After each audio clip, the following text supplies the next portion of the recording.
भाजी कुठली करू? मी कणी कणी भाज्या घेऊन आले. आई, तुमच्या डोळ्यात पाणी? काय नाही गस ते सहजच. असं सहजच डोळ्यात पाणी येतं का कधी? काय झालंय? अगं काही नाही, म्हणजे ना माझंच चुकलंय अगं जरा. म्हणजे भावनेच्या भरात ना हिने मला सांगितलं होतं ना की घर खर्च वाढलाय म्हणून, ते मी वत्सलेला बोलून गेले. म्हणजे घर खर्च त्यांच्यामुळेच वाढलाय. मी आपल्या घरातली गोष्ट म्हणून बोलले बहिणींशी, तर बहिणींनी बच्चे मावशींना सांगून टाकलं. बरोबर आहे ना ग, शेवटी दोघी बहिणी आहेत.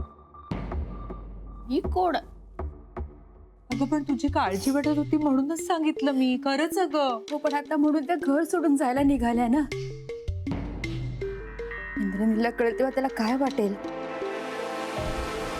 आणि माझ्या बोलण्यामुळे बच्चे मावशी घर सोडून जातात हे जेव्हा त्याला समजेल तेव्हा तो काय विचार करेल? मी माझं दुःख म्हणून सांगितलं होतं बहिणींना.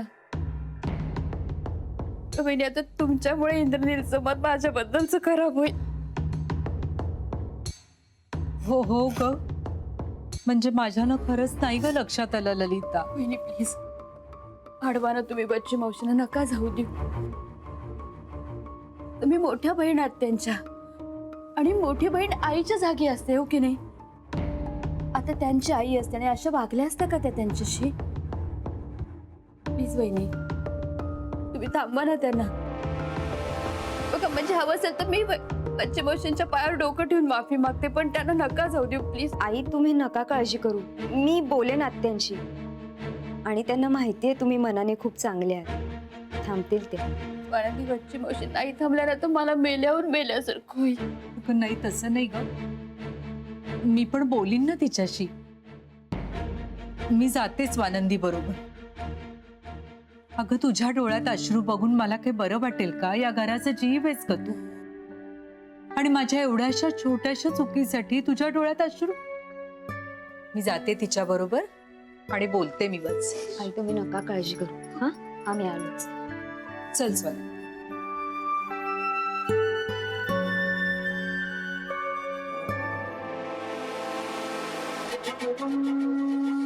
चला, हा प्रश्न तर सुटला. करेक्ट बाण लागला. अरे, आज कळलं मला. माझ्या अश्रूंची किंमत 10,80,000 रुपये आहे. बच्चे मावशी, मी माफी मागेन अशी वाट बघत होतात ना? आता तुम्हालाच माझी माफी मागायला लागते की नाही बघा.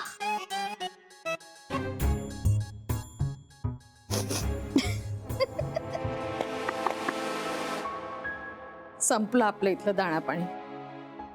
निघू आपण, जाऊ आपल्या घरी. मी ॲम्ब्युलन्स मागवलीये, काही त्रास होणार नाही तुम्हाला. नीट नेईन मी सांभाळून तुम्हाला. काही ॲम्ब्युलन्स वगैरे मागवायची गरज नाहीये. कुठेही जात नाहीयेस तू.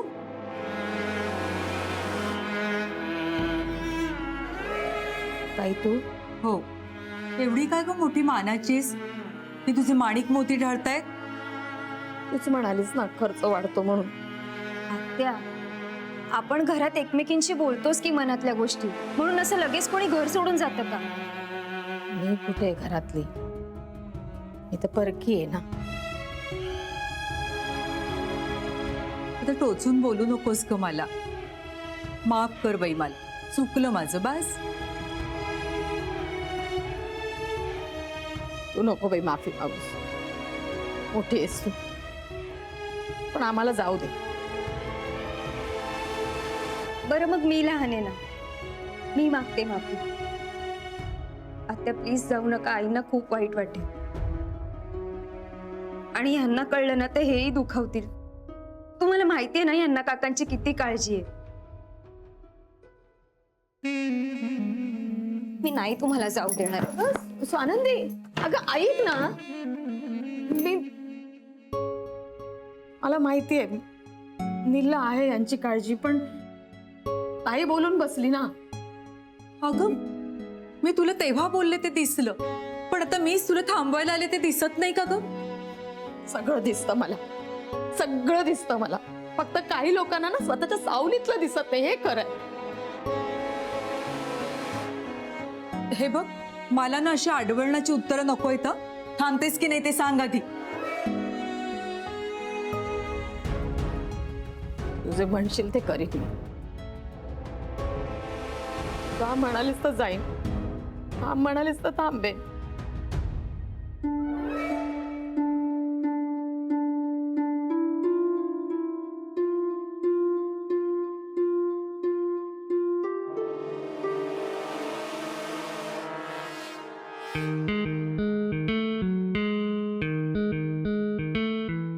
पाहिलं ना बहिणी,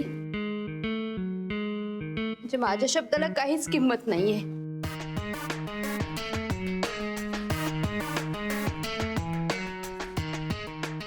बरोबर आहे ना, ती खरी बहीण नाहीये ना तुमच्यासारखी.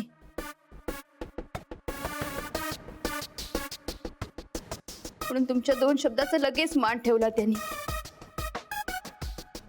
पण मी इतकं समजवलं तरी सुद्धा ऐकलं नाही माझं काही. खरंय का? जाऊ दे ना बहिणी, बच्चे मावशीने ना आज परक करून टाकलं मला. अगदी एवढी माफी मागितली, पायावर डोकं ठेवलं तरी सुद्धा ऐकलं नाही माझं. ती धडधडीत खोटं वागते ही बाई. केवढी जिगर लागत असेल इतकं ढोंगी वागायला ग बाई. अजून बोलत नाहीयेत ना तुम्ही? बरोबर, आता नाहीच बोलणार तुम्ही. तुझा भाव करून झाला ना माझ्याशी.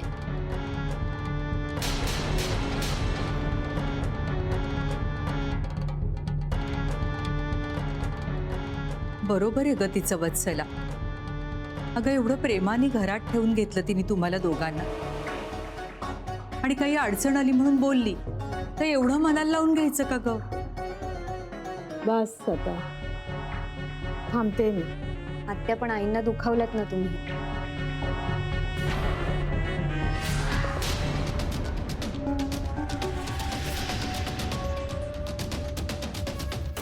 अगं, आणि आपल्या घरची शिकवण सुद्धा विसरलीस. माझी धाकटी बहीण आहेस तू, पण ललितापेक्षा मोठीच आहेस ना तू. मोठ्यांनी नेहमीच लहानांशी प्रेमाने वागायचं असतं, हे विसरलीस तू.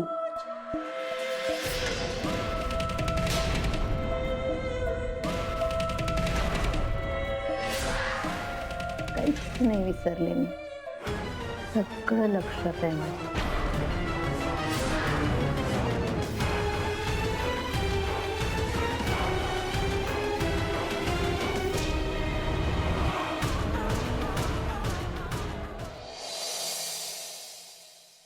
आई काळजी करू नकोस, सायली आहे ना माझ्या बरोबर. अगं पण आम्ही तुम्हा मुलींना या आधी कधी पार्टीजना पाठवलंय का असं? आई आई पार्टी म्हणजे डान्स पार्टी आहे का? ही माझ्या ऑफिसची पार्टी आहे, सांगितलं ना तुला. 10 वाजेपर्यंत येतो आम्ही जेवून. इथे बऱ्याच मुली आहेत आई. अगं पण बाबांनी विचारलं तर काय सांगू मी? तुम्ही पार्टीला गेलाय कळलं ना तर चिडतील ते. आई अगं इतकी वर्ष झाली तुझ्या लग्नाला, साधा नवऱ्याला गुंडाळता येत नाही. संपदा काय बोलतेस तू? बरं ठीक आहे, तू एक काम कर, तू बाबांना सांग की आम्ही मूवीला गेलो. अच्छा, म्हणजे खोटं बोलू मी त्यांच्याशी? आई आई मी ठेवते फोन. मी आता काय बोलू तुझ्याशी, ठेवते मी फोन. प्लीज प्लीज सांभाळून घे ना प्लीज. चल बाय. हे बघ संपदा.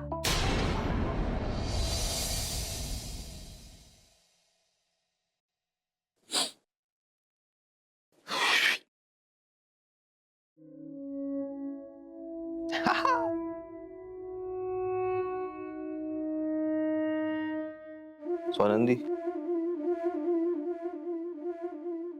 फ्रेश झालात? जेवायला चल. काय झालंय तुला? इकडे बघ.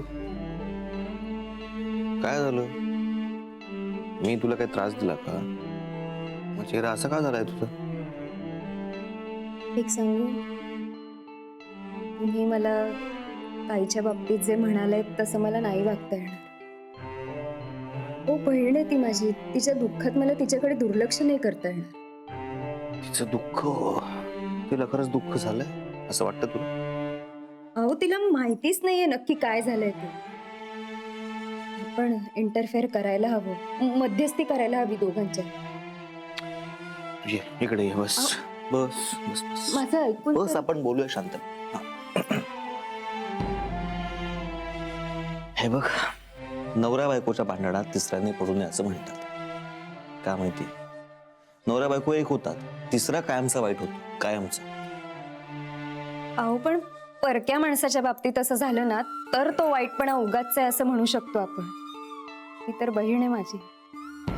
आणि हे बघा, आपल्यामध्ये पडण्याने जर त्यांच्यातला दुरावा संपणार असेल ना तर वाईटपणा घ्यायला तयार आहे मी. अगं ती ताई आहे तुझी, तेच म्हणतोय मी. ती कशी तुला माहितीये ना, स्वभाव विचित्र आहे तिचा. ती त्रास देईल तुला उगाच, तुझा इन्सल्ट करेल, टोचून बोलेल तुला. अहो पण मग त्या भीतीने गप्प बसले ना तर आई बाबांचा त्रास वाढेल. आपल्याशिवाय कोण आहे त्यांचं?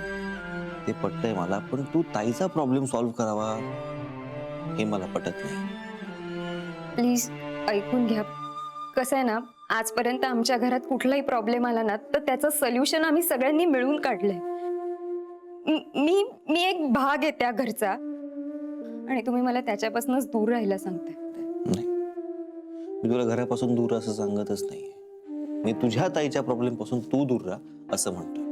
मला मान्य आहे ताई हट्टी आहे, अहंकारी आहे, कुणाचा सल्ला ऐकून घेत नाही. स्वानंदी, हे काय छोटे दुर्गुण नाही आहेत, मोठे दुर्गुण आहेत, माहिती ना तुला. अगं ती हैराण करेल तुला. तुम्हाला ना कळत नाही मला काय म्हणायचंय. तुला कळतं का मला काय म्हणायचंय? तुला त्रास झाला तर ते मला सहन होणार नाही हे सांगतोय मी तुला. ठीक आहे, पण तुम्हालाही एक गोष्ट कळत नाही. मला त्रास होईल म्हणून मी जर गप्प बसले आणि महेश ताईला घरी घेऊन गेलाच नाही तर या गोष्टीचं माझ्या मनावर किती ओझं होईल, मला किती अपराधी वाटेल याचा विचार केलाय तुम्ही. आणि महेश ताईला माहेरी सोडून नाही टाकून गेलाय. हे जर ताईला कळलं ना तर ती कधीच परत जाणार नाही सासरी. ती माफच करणार नाही त्याला.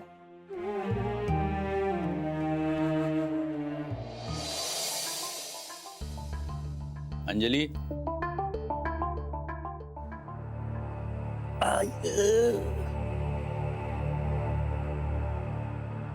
अंजली,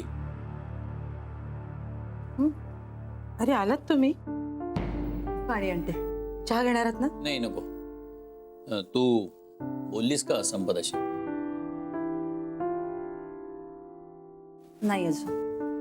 अंजली, हा विषय खूप गंभीर आहे. अशी चाल ढकल करू नकोस. अगं, कधी नव्हे ते ऑफिसमध्ये या मुलीच्या काळजीनं कामात लक्ष लागत नाहीये माझं. एकदा बोल संपदाशी. हे बघा, महेश काहीही न सांगता आपल्याला इथे सोडून गेलाय. हे जर का संपदाला कळलं तर ती माफ करेल का त्याला? संपदानं माफ करण्याचा प्रश्नच नाहीये. ती तिकडे कशी वागली हे आपल्याला ठाऊक आहे काही? आपला जावई हात जोडून तिला इथं ठेवून गेलेला आहे.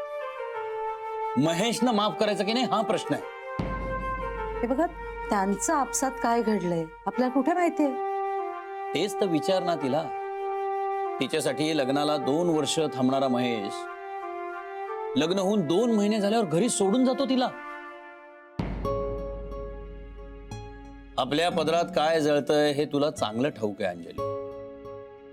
संपदा कशी आहे याची चर्चा करत बसण्यापेक्षा आपल्या समोर जो प्रश्न पडलाय ना तो सोडवण्याचा आपण प्रयत्न करूया.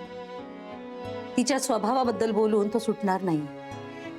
म्हणूनच म्हणलो तिच्याशी बोल. प्रश्न तिचा आहे, त्या प्रश्नाला अनेक कंगोरे आहेत. ते आपल्याला कळायला हवेत. बोलल्याशिवाय ते कळणार नाहीये.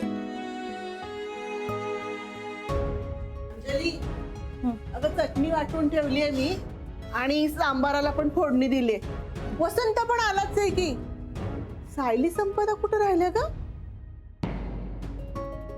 आल्यावर गरम गरम डोसे काढायचे असं ठरलं होतं ना.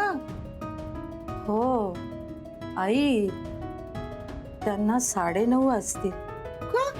त्यांना कॉलेज संपल्यावर सायली क्लासला जाते ना डायरेक्ट.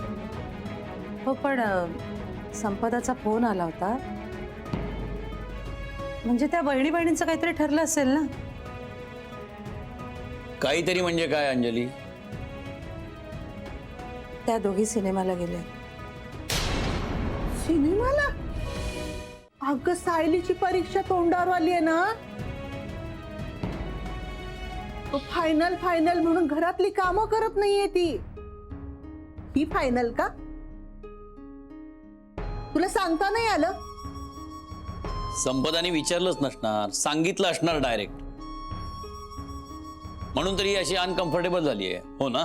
हे बघा, परीक्षा जवळ आल्यानंतर अभ्यास अभ्यास असं सारखं करू नये. मुलं विटतात त्याच्यामुळे. तू बोलतेस हे? मी सायली बद्दल नाही, संपदा बद्दल बोलतोय. तिनं सायलीला नेलंच कसं? अहो, मोठी बहीण आहे ती, तिला तिचं बरं वाईट कळतं ना. कळतं? हो, हे असलं आंधळ प्रेम करू नकोस मुलांवर. काय झालंय मला काही कळतच नाही आजकाल.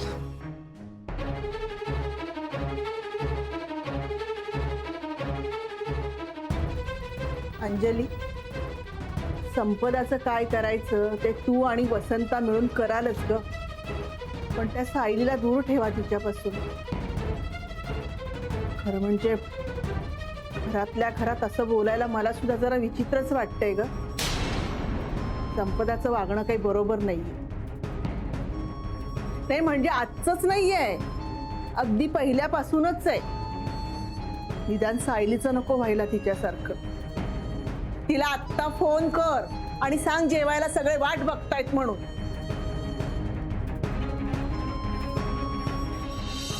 संपदाबद्दल काय बोलून गेले आई?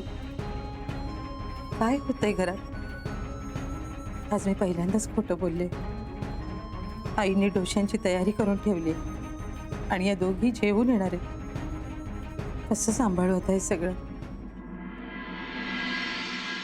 वा, भाजी मस्त झाली आहे ना? हा आई, हो, पण मीठ जरा कमी झालं नाही. सांग ना स्वानंदीला. हो स्वानंदी, मीठ जरा कमी झालंय, थोडं वाढू बाई.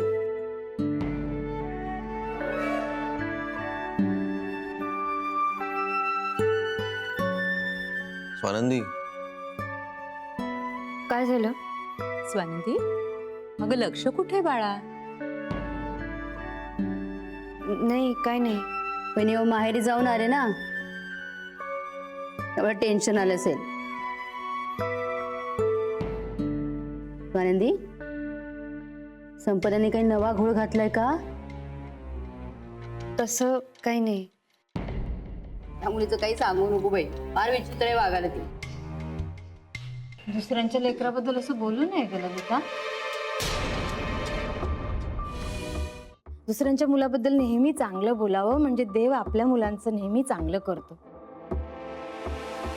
आता आपली कर्म भोवतात अगं आपल्याच मुलांना. पाहिलेत ना बहिणी, मी जरा काही माझ्या सुनांना बोलले ना की वच्ची मावशी मध्ये बोलल्याच पाहिजेत, नाही का? बघ ग बाई, आता खरंय वत्सला, ती कुठे ग तिच्या सुनांची वाईट वागते? डायरेक्ट वाईट नाही वागली तरी गोड बोलून काड्या घालता येतात ना ग ताई. सुना बिचारा काही बोलत नाही म्हणजे त्यांना काही कळत नाही असं नाही ना.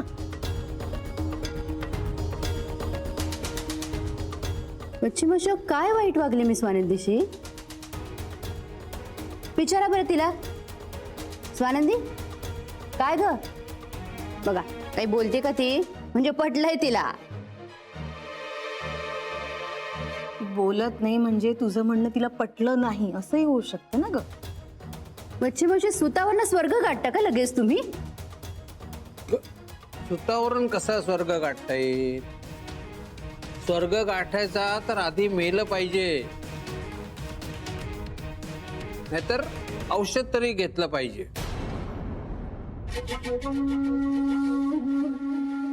औषध? बाबा, औषध कुठे आलं मध्येच? नाही, ते झोपेत चालायचं आहे ना रे, त्यासाठी औषध दिलं होतं डॉक्टरांनी. त्या गोळ्या बहुतेक न जेवायच्या आधीच घेतलेल्या दिसत आहेत आज. हो बाई, मला वाटलं भाऊजींना पण रात्रीचं औषध घ्यायची सवय आहे की काय. नाही ते आमच्या शेजारचे राऊत अगदी शेजारी राहतात बघ, त्यांना आज रात्रीचं औषध घ्यायची सवय आहे ग.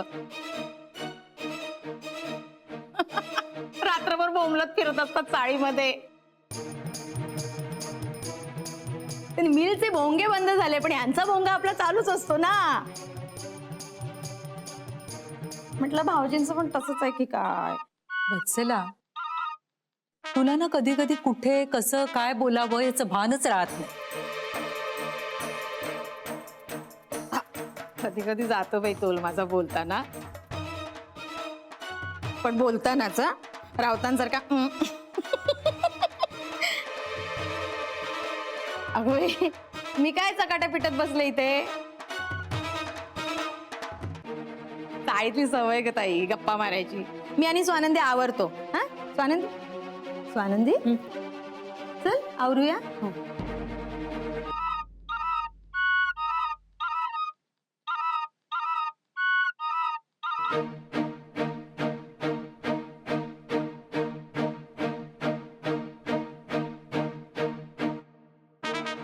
देशपांड्यांच्या घरात काहीतरी गडबड झालेली दिसते.